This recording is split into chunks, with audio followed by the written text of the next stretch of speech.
Pod.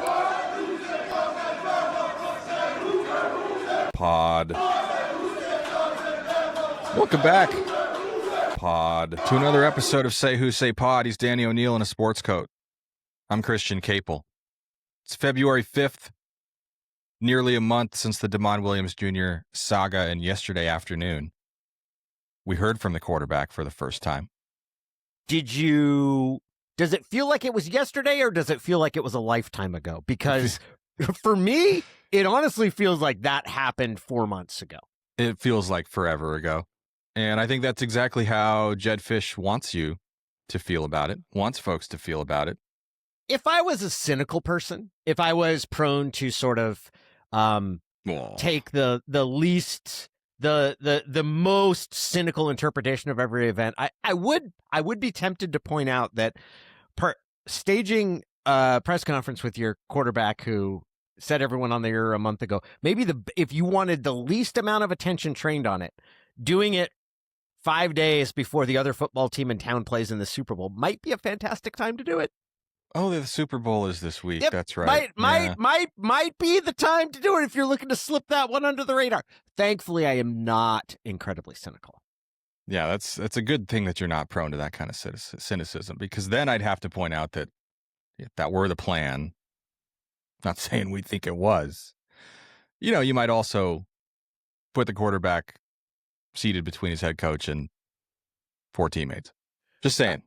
I will say this. I liked seeing John Mills sit right next to him. Like, fabulous hair. I'm absolutely, I'm a huge Mills hair fan. But the other thing was, you saw him a couple points, like nodding his head as Demond talked. And I was like, hell yeah, that's exactly what you want. He's got Demond's back. Yeah. The general vibe from that whole thing was that, like, from the program, that we've moved past it, right? It's in the past. We're focused on the future.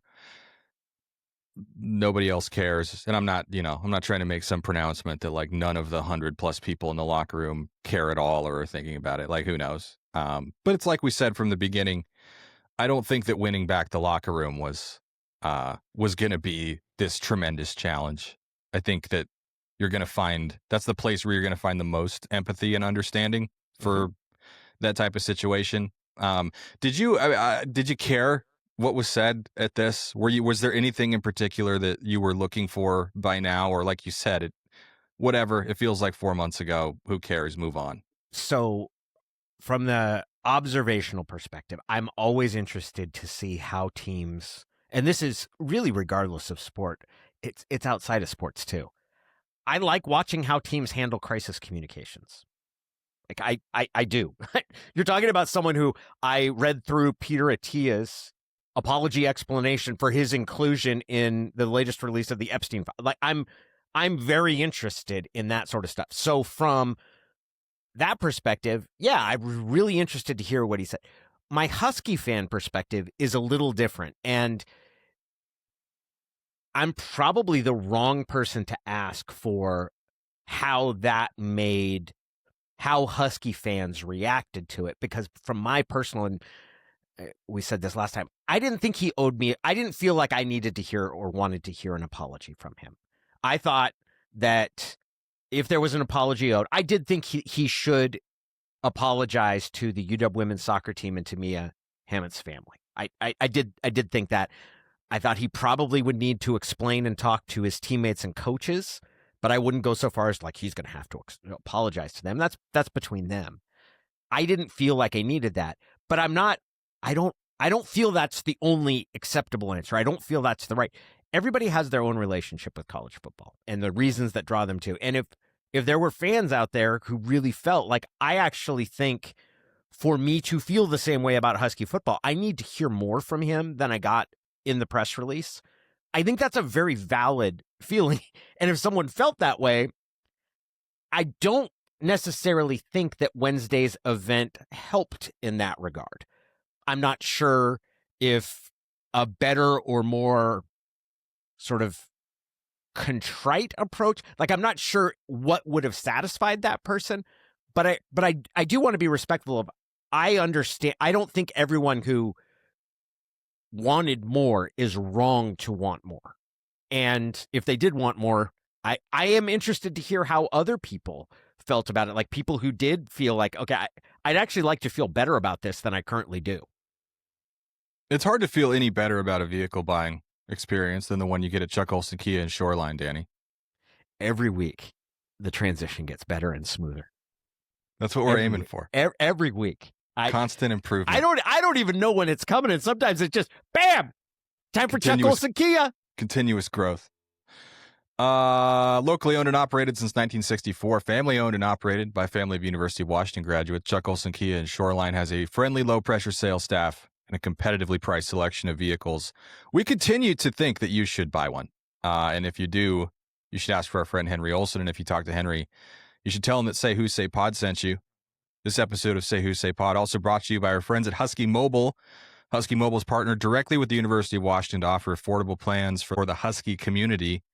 With up to 7% of each bill going back to UW Athletics, subscribers can also enjoy game day perks like Fast Pass lane, seat upgrades, and giveaways, all while on T-Mobile's nationwide 5G network. Visit gohuskymobile.com to make the switch today. Use code ONMontlake at checkout to get your first month free when transferring your phone number on your new phone plan. Thanks again to Husky Mobile for supporting today's show. I assume most folks listening have probably read either my story or some other recap, but hopefully my story, about what Demond Williams Jr. said on Wednesday. Oh, wait, I got the sound. Do you want to hear it? We do have some audio for those who haven't. So the way that this worked, just to kind of set it up for people, Jedd Fisch, Demond Williams Jr., John Mills, Jaden Lamar, Derek Coleman-Brusa, and Jacob Lane were all seated together at the podium in the team room where they do their usual press availability. Each player did give like a brief kind of greeting statement, not prepared or anything, but just like, hey, what's up? I'm excited to be here type thing. And so this isn't that, but this was Demond Williams Jr. Answering the first question he got about what happened in January. Well, it wasn't quite a question. It was more of an instruction to speak from his heart about everything that had gone on. Correct. I understand the question. I appreciate the question, and definitely being 19, you get good advice, and you get really bad advice at times, and we're all human. We all make mistakes, and at the end of the day, I'm just super blessed to be here with my brothers and my coaches, and just at the University of Washington, and I'm just so happy to be here and so blessed. The second question came from you, I believe. I haven't asked you that, but it sounded like your voice. And saying kind of, hey, what went into the decision to enter the transfer portal, and or announce that you were going to enter the transfer portal, and what made you decide that you were ultimately going to stay? Here's his answer. Yeah, I think just the family aspect, just being here, staying here, and understanding that this is where I'm meant to be, and this is where God has placed me, and I appreciate the whole community. I appreciate all my brothers on this team, and all my teammates and all my coaches for accepting me back and being able to come in here and still lead the team to all the expectations that we're brought to. I'm okay with it, but that's coming from somebody who has kind of seen this through the lens of this was a reflection of the structure of college football, or lack of structure that exists, as opposed to a comment on the player himself. But I think from a bigger picture perspective, you see the strategy that Jedd Fisch and Demond have kind of settled on, and I would assume that this is largely Jedd Fisch deciding it, which is we're going to push through, and we're not going to have some big public sort of self-flagellation that goes on. This has happened. We've navigated through it, and we're ready to get on and play football. And ultimately, the question of how does that pan out is just inextricably tied to whether you win or not. And in those respects, we'll see how it pans out. It's the approach that they've chosen, and there are upsides to it, which is you're not spending a lot of emotional energy trying to go in and make someone feel bad about something that was a rough spot. The downside of it is that you're you're probably got less latitude from fans. But even then, I'm not sure how much a great press conference, if you lose twice in the first 2 months of the season, I'm not sure how much a great press conference in February would actually matter then. Yeah, I thought Damon Williams arrived on Wednesday with a good attitude. Mm-hmm. He was in a very positive disposition. He was not combative.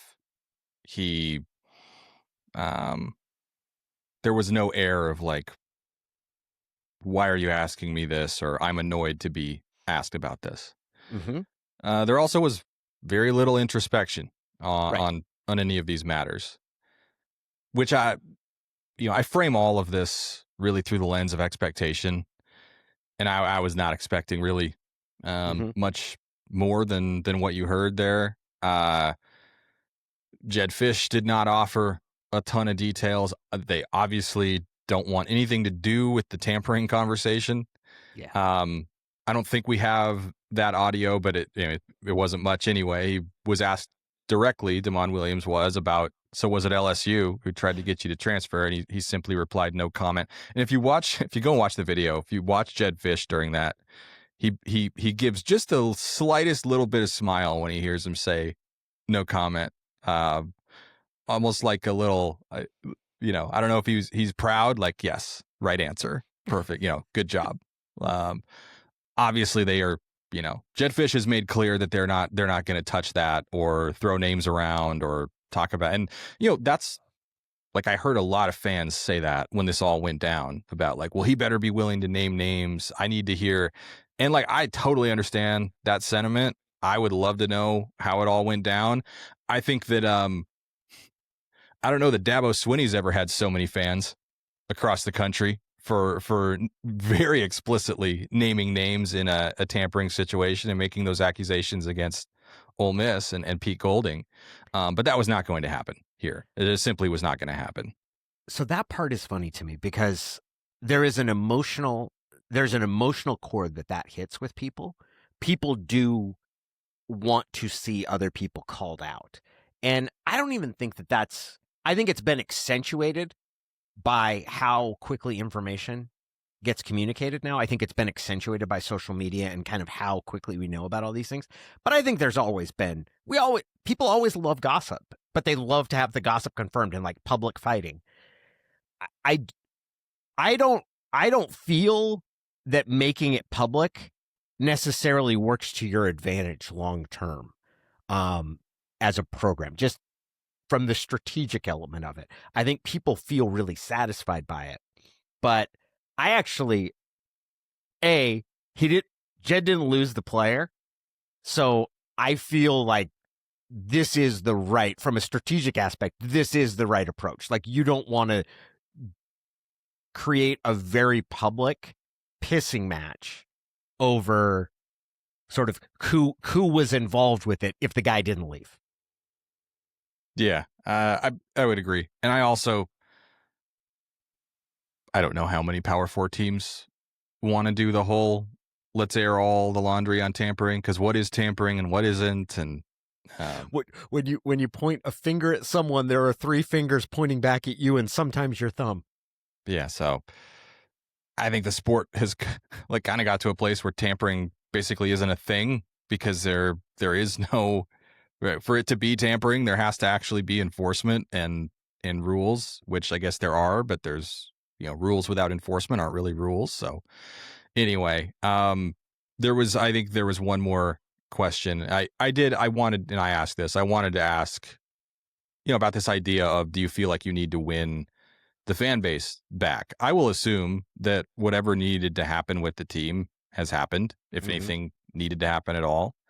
Like you mentioned, you saw John Mills, you saw Jacob Lane, you saw Derek Coleman-Brusa kind of nodding along with some of his responses about being focused on the team and moving forward and, being happy to be there and on all those sort of things.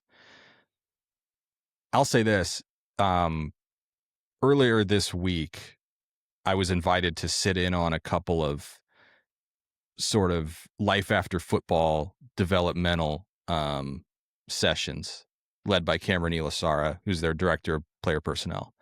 And I'm going to write an in-depth story about that probably next week or the week after. And it was for sophomores and juniors, about 30 guys on this team. And Demond Williams was at both of those sessions, sitting front and center in his seat that he always sits in the front row. Same seat that I sit in for press conferences, by the way. And he was called on to participate, to come up to the front and kind of be questioned in this kind of mock interview lesson that they were doing. Not media interview, but, for like a job interview down the road, and about how to tell your story, how to talk about yourself. And like, when they called his name, all of his teammates, made a bunch of noise and like, oh, here comes, it's Demond. Like,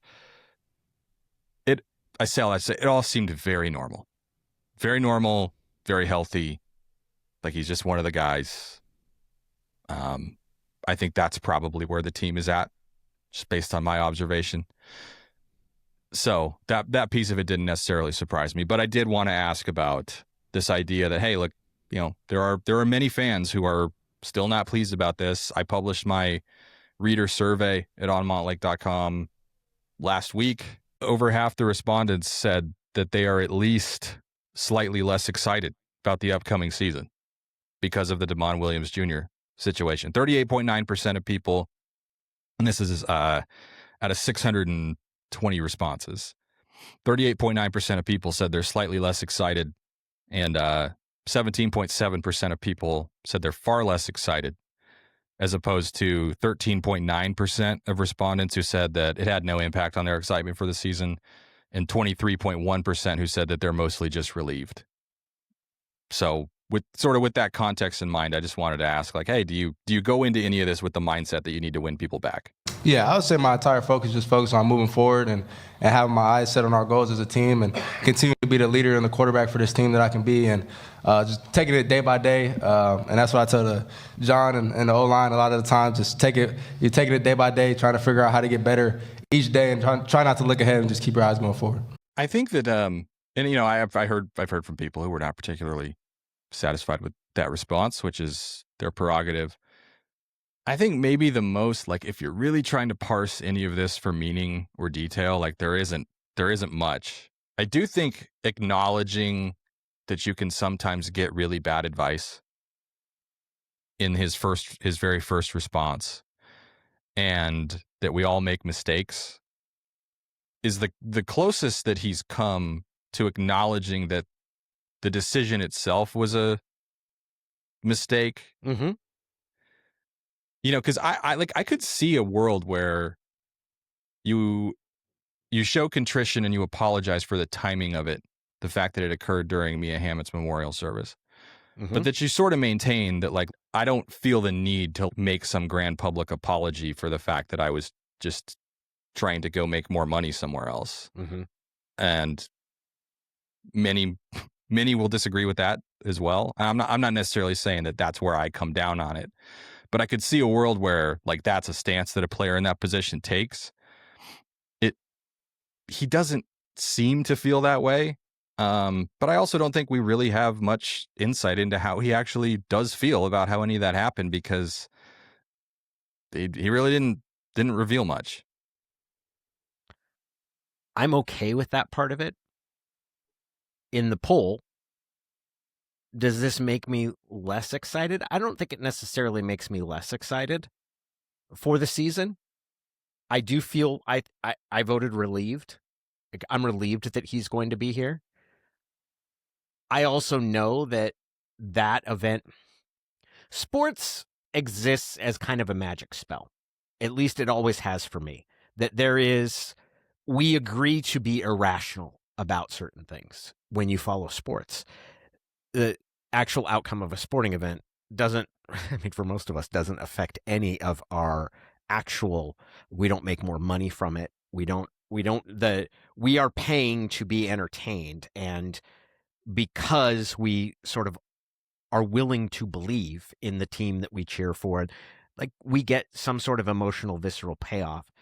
But there are times that spell can be broken. And that's how I feel. That's what happened with Demond Williams announcement to enter the transfer portal is that a spell was broken there of how we feel players felt about playing here. Like I'll speak for myself. I was shocked because I just assumed that he loved playing for this coach. And this coach, he had followed the coach to Washington, and there was nothing. There was, for other people, it is sort of, it's more than just, this becomes an embodiment of a changing system. And that it's not just like, this is exhibit A for how college football is changing. And the fact that it affected the team that people root for and the most popular player on that team makes it hard to be as excited for that. And I totally get that. It is, I will say that when you look at what actually happened, like the harm that was actually done, like it's really only like the only thing that I would say that was quote unquote bad that comes out of this is that it happened during a funeral, a memorial service for a player that is a huge part of the athletic department. Like that's concrete. Like that sucks. That the idea that players who are at this event and there's this whisper or sort of like suddenly, did you see what was posted on Instagram? Like that sucks. But beyond that, he didn't miss any games. He's not going to be ineligible to play for the first month of the season. Like he didn't do anything that like physically harmed another human being, but it feels different. So I guess in boiling down, everybody's got to look for themselves about why, if it made you mad, why it made you mad, and what it would take for it to be okay again, or for you to feel the same. And the answer might be, it's not going to.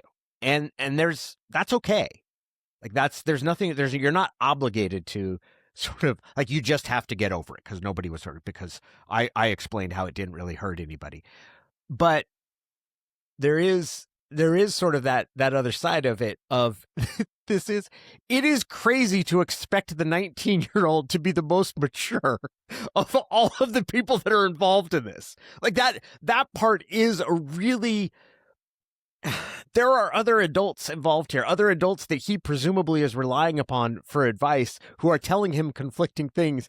And it's an awfully big ask to expect the 19-year-old to be the most mature. And then when he makes a mistake that pisses a lot of people off, to say, okay, man, it's time for the pound of flesh. I want you to wallow in an act of contrition.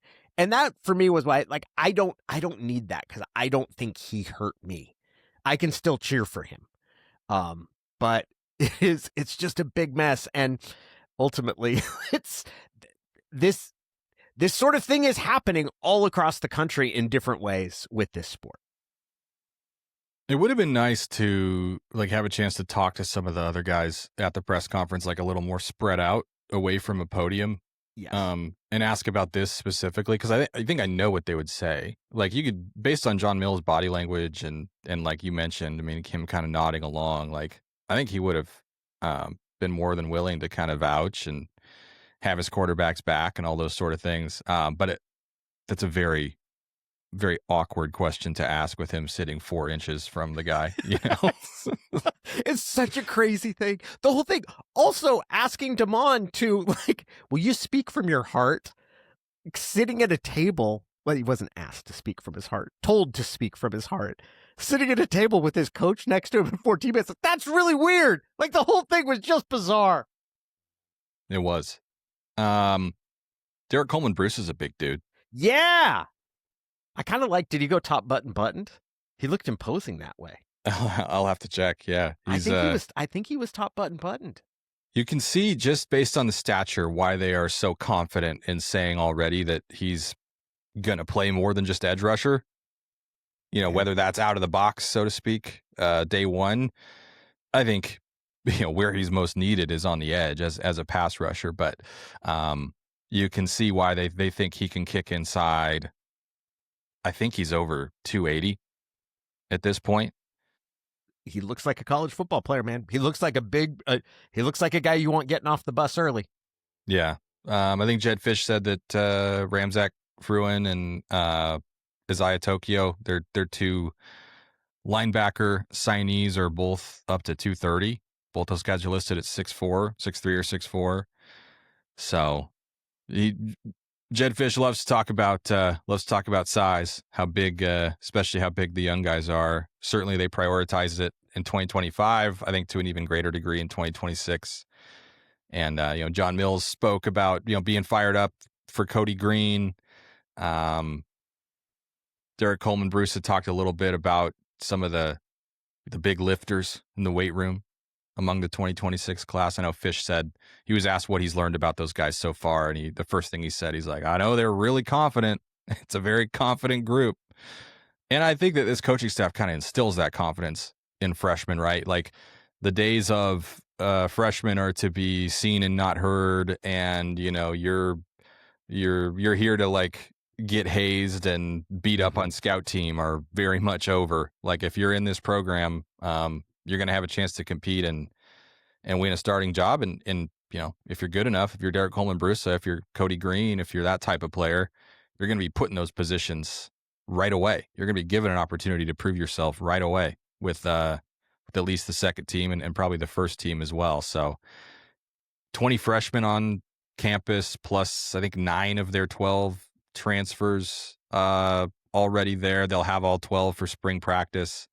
I think their spring practice roster is like over 90, which will be another school record. It was a school record last year with all the guys they had in. So it's a new day, man. It's pro football. It is crazy how the season is structured now, and how many guys are on campus before they would have graduated high school normally.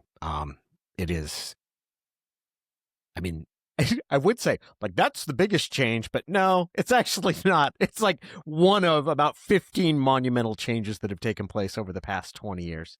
Like the thing used to be gray shirting, where you would have a guy that would graduate and then he would not enroll until the following December. Like he would essentially skip a season so he could just work out and get bigger and then join the football team after what would have been his freshman season. And now it's the exact opposite, where you've got guys that are joining the program the off season before what would be their true freshman year, it's crazy. It's funny. One of the things I sat in on this week was an alumni panel of former UW players from various different professions and backgrounds, just kind of talking about life after football and the jobs they went into and some of the things they struggled with. And one of the players was telling kind of his recruitment story and his college football path. And he mentioned he gray shirted at the first school that he went to, which was not Washington. And it was the first time I'd thought of gray shirting in a long time, because I was just, that's just not a thing anymore. No. Because a kid who Washington might tell, we'll take you as a gray shirt, can go get paid at a smaller school. He ain't going to sit around with no paycheck for a year just so he can go to a school that already doesn't think he's good enough to compete to be on the roster. That's true. The other thing is that nobody's worried about saving eligibility anymore. No, that either. Yeah. If it's between like, hey, you can come here, but you're going to be, 2 years behind schedule, or you can wait to enroll. Be like, no, I don't care. Yeah, we'll figure it out on the back end. Yeah, we'll file some lawsuits. We'll see if you can play till you're 25. It's like when your flight's delayed and the pilot's like, we'll make it up in the air. Yeah, that's always cracked me up. Why don't you just go as fast as you can from the beginning? What did you feel like the mood was in the room, like as Damon was talking? Yeah, I mean, awkward. Yeah. Like it was just the setup was strange. But I don't know. The vibe I got from Jedd Fisch and the players was very excited to be there, excited for what's ahead, excited for the team that they have. It was very positive, very upbeat. It's like the only other people in the room were us, and so I don't know. We're just there. It's one of the things that you very clearly see that Jedd has taken from Pete, which is the not obsessing over missteps. I know that when Pete first came to the Seahawks and watching they had a bunch of suspensions early on for drug violations for PED. And sometimes it wasn't even necessary. Well, it gets confusing on all the things it was. Bruce Irvin got suspended, and I think that happened over the off season for 2012. And I think that might have been the third or the fourth player that had happened to. And my reaction was, Pete's got to lay down the law. Pete's got to sit there and address this and say, like, we realize this is a problem. And that was when people were still talking about Pete being a quote unquote player's coach.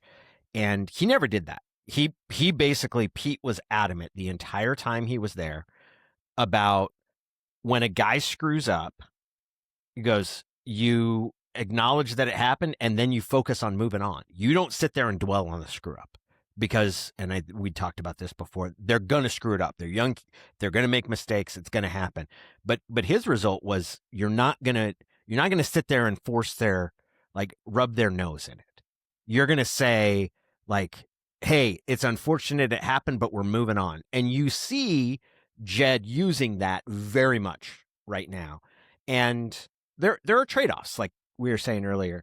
But one of the trade-offs is that if people will take their cues from you, and if you pretend that this is not at all unusual and you don't dwell on it, that is the fastest way to flush it. Like there is an advantage to approaching things that way.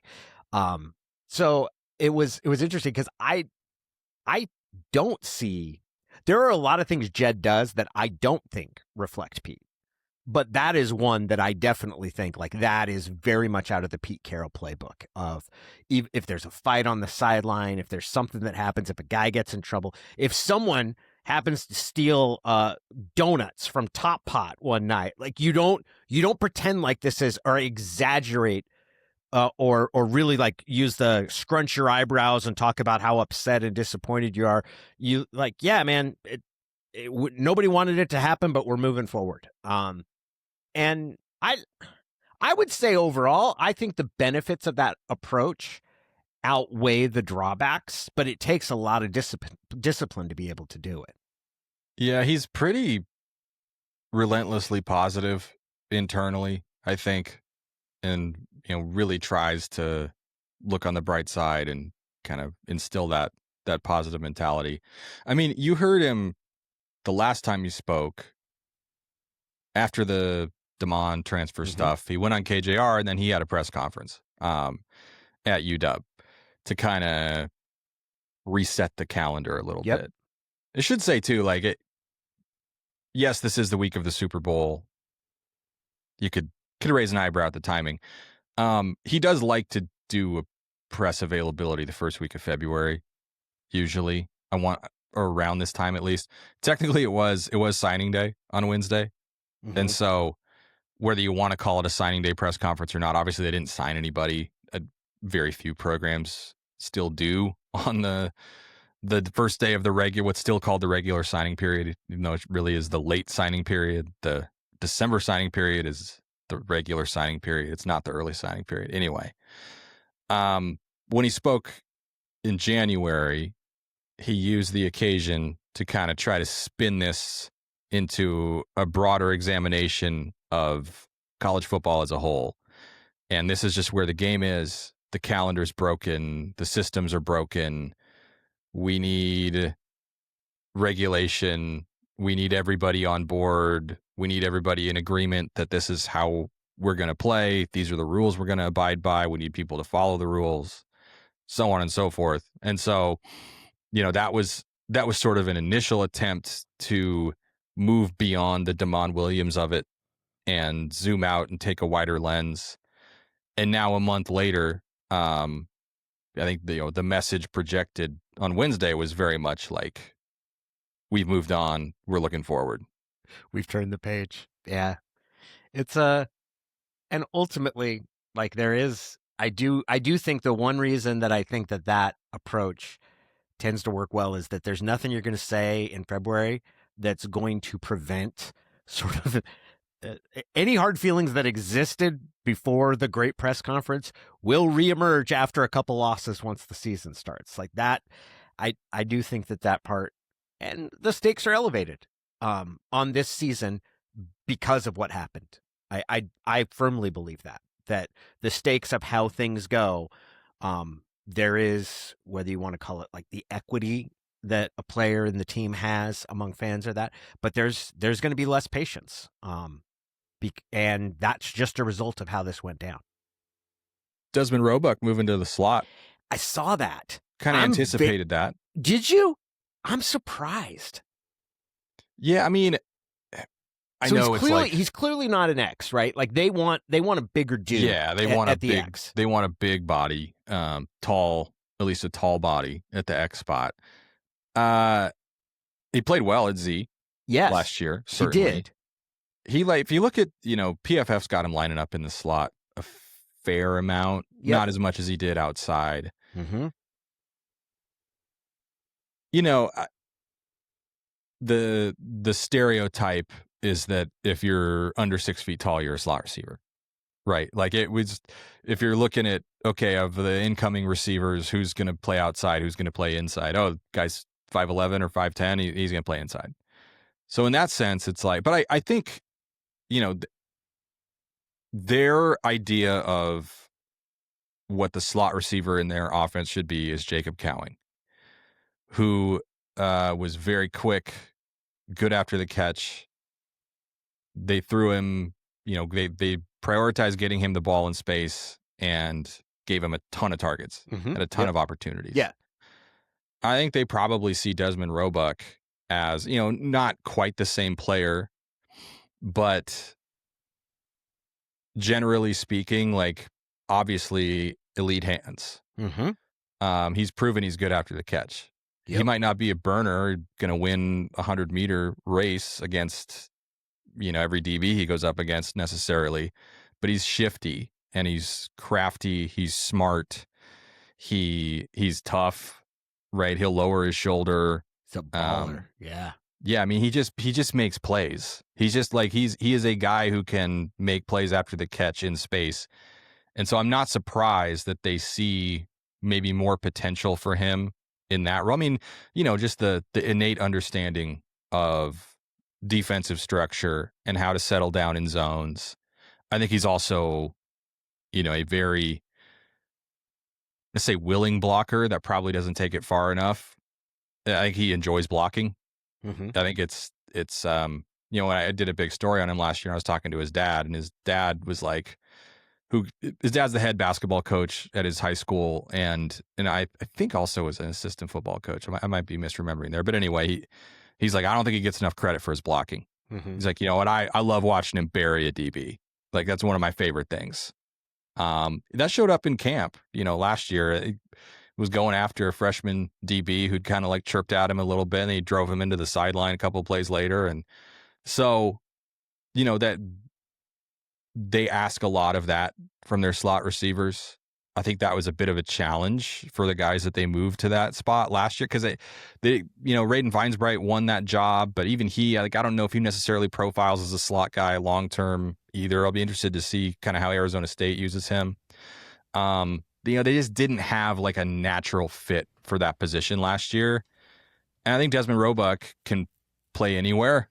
Probably not ideally suited for X for kind of the size reasons, but I think Jedd Fisch and Kevin Cummings think very, very highly of the slot in their offense. I think they look at that position as like, this should be one of our very best offensive players who plays this position. This should be a featured player. This should be somebody who we are comfortable targeting, triple digits over the course of the season. And Desmond Roebuck is that. So, and also you look at who else they have, right? I mean, they brought in Christian Moss from Kennesaw State, who's 6'3". They brought in Bodpin Miller, who, we'll see if he's ready to contribute right away. He's not played a snap of receiver. He was a quarterback in high school. Ohio State took him as a receiver. He didn't play any last year as a true freshman, so we'll see. But he's 6'3", great athlete. Chris Lawson, a little bit taller, a little bit longer than Desmond Roebuck. Rasheed Williams was the starter at Z last year, so he's going to compete with Lawson at that spot. You've got Jordan Clay coming in as a true freshman, who they feel really good about, who they flipped from Baylor, who's 6'3".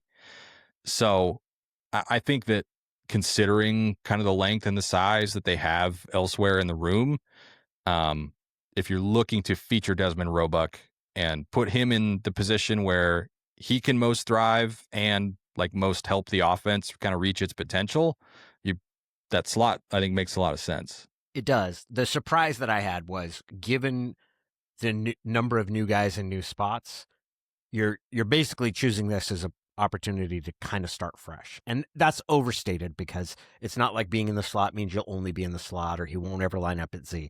But with Roebuck, if you had essentially left him in the role that he was in last year, like that's a known.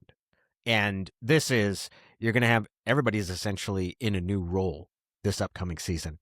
But that was the only thing. And I guess my thought was, him on the outside, he's so physical that any belief of that if you'd like someone taller on that side, it's minimized by how physical Roebuck plays. But I think what you're saying makes a lot of sense in terms of, they see that as a starring role. This is an opportunity to take more advantage of the skill set that he has by putting him in there.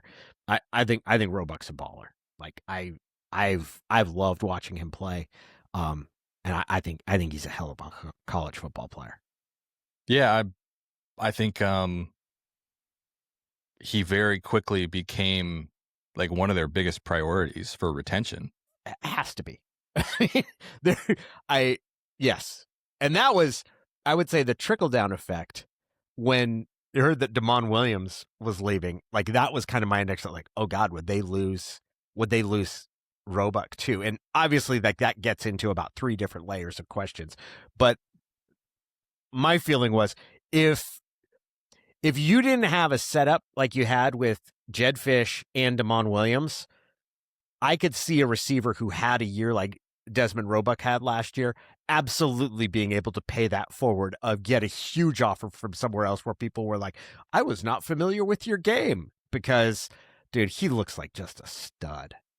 Yeah, if he has the kind of year that you probably think he can have, if he's healthy and Damon stays healthy and, everything goes the way that you hope it goes when you're a college football team, looking at what you've got at the start of a season. Hey, the offers are going to pile up, man. Like, you're going to be fighting that battle again next offseason too. Was it against Oregon when he had that catch over the middle where he just got stuck? Yeah. That was such a badass catch. I mean, that is Jackson Smith and Jigba had, maybe it was a little further downfield and he was kind of at an angle where, if I remember right, Roebuck was really on a crosser. But when you see a receiver able to hold on to a ball when they take a hit like that, that's just it's a next level player. Like, it's so incredible to be able to do that. Are you referring to the Emerald City route artist? Is that Jackson Smith and Jigba? That was one of the ridiculous media availabilities at the Super Bowl this week. Someone came up to him and was like, "Can I suggest a nickname for you?" And he was like, "Sure." And the guy's like, "The Emerald City route artist." That's horrible. It's terrible. That is awful. It's really, but like it's gone. I mean, what's the threshold for viral anymore? I saw it, so I guess it's viral enough. But it's gone semi-viral because of like how dumb it was, which of course was the objective, of course was the point. But the Emerald City route. So it was someone making it in tongue-in-cheek suggestion of, here's something that's so bad it's funny. Well, it's unclear. It was earnest enough that you could believe it was earnest, but yeah, I just assume everything is rage bait, everything's done on purpose, everything's scripted anymore. So it is. I especially, it's comical to recommend a nickname to someone who already has one. Yeah, he's just known by JSN. He's JSN. I don't know. I don't know how you're going to change it. They're excited about their receiver talent. Good. I mean, that should be one of the things that they are able to. That should be a strength of this program with Jedd Fisch, is the ability to attract receivers. The history he has of putting guys with Teteroa McMillan and how his career is panning out in the NFL. I would expect everything sounds like Denzel Boston is going to be a first-round pick. Like that should be a spot. What Desmond Roebuck did, that should be a spot where you're able to say, like, hey, like, we're going to put you in position to be featured and succeed at the next level. Speaking of featured players, what's old IP got for us this week? Our conversation with IP McFarland draws a little bit on Husky nemesis. Hi, good morning. It takes a lot for my Seattle sports focus to be something other than University of Washington athletics, particularly football. But I think this week's events probably check that box. So with that in mind, I'm gonna stick to theme. There was a fun text exchange between the three of us that I think Christian slept through the entirety of a week or so ago, just about how Marshawn Lynch can't jump the shark. The guy is impervious to oversaturation and those sorts of things. And from a UW fan's perspective, that's really interesting because he probably had the single most famous act of taunting against UW football ever. Driving that, it wasn't a golf cart. Everybody says it was a golf cart. It wasn't a golf cart. It was one of those gator things. It kind of has a golf cart chassis, but it's not a golf cart. Around the Cal field. Despite that, he's universally beloved. Is there any other player in history, a rival of UW, who is even worthy of honorable mention in that category of people we're supposed to hate but don't? And sometimes it takes time. I don't think Bo Nix is ready to be beloved by UW fans, and probably never will be. But it took Marshawn playing for the Seahawks and then becoming hilarious in his post-football life. But is there who's the most noted Husky hater? I mean, it'd be Aaron Brooks in basketball, but is there somebody out there who UW fans should rightfully hate but don't for whatever reason that even comes close to rivaling Marshawn? I hope you guys enjoy not covering the Super Bowl and watching it as spectators. That's what I'll be doing. I won't be wearing Seahawks gear because when I left Seattle, I was still very anti-12 and pro-Seahawk, but nobody differentiates, and I don't own any Seahawks gear, but I'll be rooting for them. Go Dogs, go Hawks, have a good week. Can I say what I think is the biggest contributing factor to Husky fans never really? Because I would dispute that Husky fans ever had any issue with Marshawn. I don't think he needed to win them back. I don't think anybody could hate that era of Washington football more than Washington football fans. It's probably true. Not the players, but just like the general vibe of UW football under Tyrone Willingham. Yeah. Like I don't think anybody reflects on, Marshawn driving and thank you, Ian, for the important clarification that it wasn't a golf cart. Driving the golf cart around Memorial Stadium after an overtime win. Like, when Husky fans think of that game, they don't think of and then Marshawn rubbed it in. How dare he? They think, why in the world did you not go for 2 after completing a Hail Mary on the last play of regulation? That part is definitely true. I also marvel that no one was injured because I know he was driving it fast and whipping it violently, and it was an extremely chaotic environment. It's funny how our internet culture has gotten to the point where that's such a core Marshawn memory. I don't know that it really sunk in that way at the time. I remember seeing it and thinking oh, that's kind of funny, but it didn't. I don't know. It didn't strike me as this all-time moment that you'd see replayed over and over again, and that Cal would memorialize, pregame against Washington 10 years later or whatever it was. Didn't they have a bobblehead too? They gave away did. Yeah, something, yeah. That was hilarious. My answer to Ian's question, and Marshawn definitely falls, but I've always loved Marshawn. LeGarrette Blount, I don't even know what LeGarrette Blount did against Washington. I like LeGarrette Blount, which is not only was he a Duck, but then he went and was the running back for the Patriots when they beat the Seahawks in the Super Bowl. And it kind of doesn't. That's right. Yeah, it kind of, and he held up a T-shirt afterward. I know a couple of the Seahawks were mad because he held up a T-shirt with a very crude version of Beast Mode on it at the victory parade, the Patriots victory parade. I always like LeGarrette Blount, man. I think I don't know. I don't want to I don't want to disparage Byron Hout too much here. Mm-hmm. But there's a spirit of like enjoying seeing the annoying taunting person get their comeuppance. Like, yep. The public is not necessarily anti DK Metcalf in this whole DK versus the Lions fan thing. Did you see that dude suing him for $100 million? Yeah, good luck, bud. There's a not insignificant number of fans who see that and are like, good, like leave the players alone. You deserve to get smacked. Yeah, like that's very much where I am. I'm not going to tell you that it's good. It's a crime, and you can be prosecuted for that.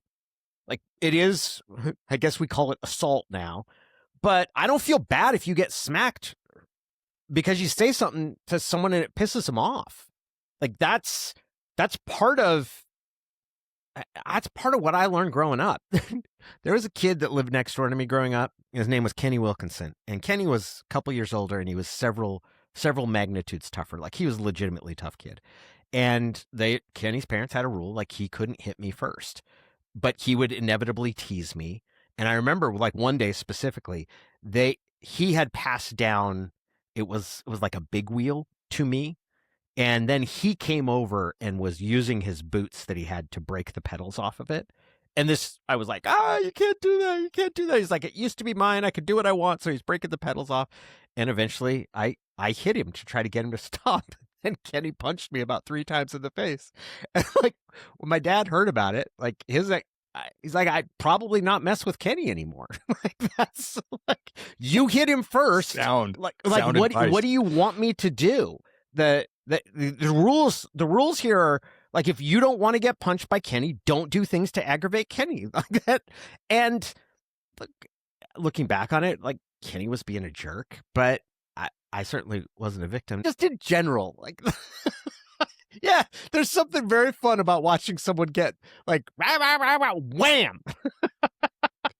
Now, obviously, Byron Hout, the Boise State player, he was a player in the game, Mm-hmm. right? He's a football player. He's not a fan. So there's a big difference there. But like, he got up in his face and was taunting him. And I would imagine that there were a certain number of folks watching at home going like, you know what, good. Like you got what you got. Chris Peterson was not pleased with him for like, without. Yeah. Like Chris Peterson very much was not playing the like, how dare you hit our player like victim card. It was like, what is wrong with you? What are you doing getting up and talking in someone's face after a game? That is not how we win. That's not how we can. So like the Boise State posture was not like, it was kind of like your dad a little bit. Like you shouldn't have taunted Kenny. What are you doing? So I say all that to say like, perhaps that's, if you view LeGarrette Blount as an endearing figure, like maybe that's it, is because this kind of the thing he's known for, aside from just being a really good running back at the college level, the incident against Boise State was like, well, don't get up in someone's face if you don't want to get punched in the face. The other thing I was realizing is that I covered the Senior Bowl the year that Blount was there. That has to be 2010. Maybe it's 2009. It's 2009, 2010, 2011, somewhere in there. and he was there, and then he had a baby with him, and then you had said that his kid is getting recruited. I'm like, that must be that kid. Like, it must be the kid that I saw in a baby stroller back then, who's now getting recruited, which is crazy. And LeGarrette Blount was awesome. Like, when I talked to him, I thought he was great. I'm trying to think if there's anybody else who fit. Like, maybe Marcus Mariota. Yeah, I respected Mariota. I thought Mariota was a really good college player. Were like elite quarterback for Washington's biggest rival, won the Heisman Trophy, absolutely destroyed Washington. Yeah, destroyed Washington when he played. But like, I don't know that any Husky fan hates Marcus Mariota. Yeah, he's just like such a nice guy. I don't know that anybody does, right? Really good player. Yeah, I would say. I'm trying to think of like who is the player that I root for the most, who broke Washington's heart. Mariota's probably up there. I also like Aaron Brooks, but that was because I covered him in high school. Yeah, I don't think Aaron Brooks. Franklin. I don't think Aaron Brooks ever won anybody back. No, you want to talk about like compare his reaction to? I mean, it's obviously very different situations. He punched a UW player, but like, you want to talking about levels of contrition and all of that stuff. The amazing, I thought it truly was amazing that Ernie Kent, with a straight face, said the way we're going to punish him for this is to suspend him for the following season's game at Washington. Yeah, we're not gonna make him. We're not gonna let him play at. And it's his hometown, and so maybe there is a punishment element to that. But it's like, you're gonna remove him from the one venue where you're essentially like protecting him from getting booed and taunted. I forget if he made the trip or not, but he must have, because they would have been playing at Wazoo that same weekend. But yeah, Ernie Kent was we could. I'd like to see a 30 for 30 on Ernie Kent. I don't know how interesting that would be. I don't know. Well, I get into some real funny stuff. I suppose. They used to throw tortillas. Yeah. Call him Ernesto. Lorenzo's going out talking to the dog pack. I'm like, hey, can you guys chill on the tortillas? You're headed out of town next week, is that right? I'm headed out on Saturday morning. I'm flying to Japan. I'm going to watch the Super Bowl from Sapporo, and then we're going to go up to Niseko, do a little dry powder skiing. So yeah, I'm out next week. Nice. We'll see what we do with this show. Maybe I'll look for a guest. I don't know. Maybe I'll record two versions. I'll record a half hour over here and a half hour over there and just talk to myself like what Stephen Colbert used to do. That would be funny. Enjoy the Super Bowl. Yeah, it should be fun to watch. Yeah. We will talk to you at some point in the future. Peace.